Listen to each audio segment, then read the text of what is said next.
అందరికీ నమస్కారం. నిన్న ఏదైతే నా బర్త్డే పార్టీ జరిగిందో ఒక చిన్న ఇంట్లో పార్టీ లాగా ఒక ఫ్యామిలీ ఫంక్షన్ లాగా జరుపుకోవాలన్న ఒక ఉద్దేశంతో ఆ రిసార్ట్లో మా అమ్మా నాన్నల కోరిక మేరకు మా అమ్మా నాన్నలతో కలిసి మా ఫ్యామిలీ మెంబర్స్తో కలిసి నేను జరుపుకోవడం జరిగింది.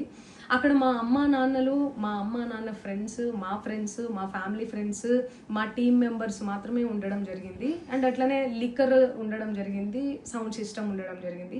సో సౌండ్ సిస్టమ్కి లిక్కర్కి పర్మిషన్ తీసుకోవాలని చెప్పి నాకు అస్సలు అవగాహన లేదు, ఐడియా కూడా లేదు. అది అనుకోకుండా సడన్గా ప్లాన్ చేసుకొని వెళ్ళిపోవడం జరిగింది అక్కడ. సో అందుకు నాకు అవగాహన లేదు, లేకుంటే నేను డెఫినెట్లీ తీసుకునేదాన్ని. నాకు అసలు గైడెన్సీయే లేదు. ఎవరైనా గైడ్ చేసినా కూడా నేను పర్మిషన్ తీసుకునేదాన్ని, లేకపోతే నేను ఎందుకు ఇలా తెలిసి చెయ్యను కదా. సో ఇదంతా ఇలా తెలిసి అయితే నేను తప్పు చేయలేదు, తెలియకుండా ఇది జరిగిపోయింది. అండ్ అక్కడ లోకల్ లిక్కర్ తప్ప అసలు వేరే ఏ ఇతర పదార్థాలు, మత్తు పదార్థాలు కానీ వాడడం అసలు జరగలేదు. అక్కడ దొరకలేదు కూడా, పోలీసులు సెర్చ్ చేసినా కూడా.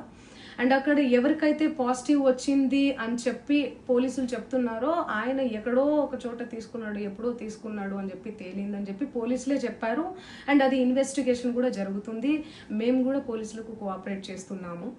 అండ్ నేను ఎందుకు ఇలా చేస్తాను, అసలు నాకు తెలిసి ఎందుకు చేస్తాను, మా అమ్మా నాన్నలతో దట్టు మా అమ్మా నాన్నలు పెట్టుకొని ఇలాంటివి నేను ఎంకరేజ్ చేస్తానా, ఇలాంటివి చెప్పండి. అండ్ ఒక రోల్ మోడల్గా, ఒక ఇన్స్పిరేషనల్గా ఉండాలని అనుకుంటాను, కానీ నేను ఇలా ఎందుకు నేను చేస్తాను. సో ప్లీజ్ దయచేసి మీడియా మిత్రులకు నా విన్నపం ఏంటంటే, ఆధారాలు లేని అభియోగాలు నా మీద అస్సలు మోపద్దు ప్లీజ్.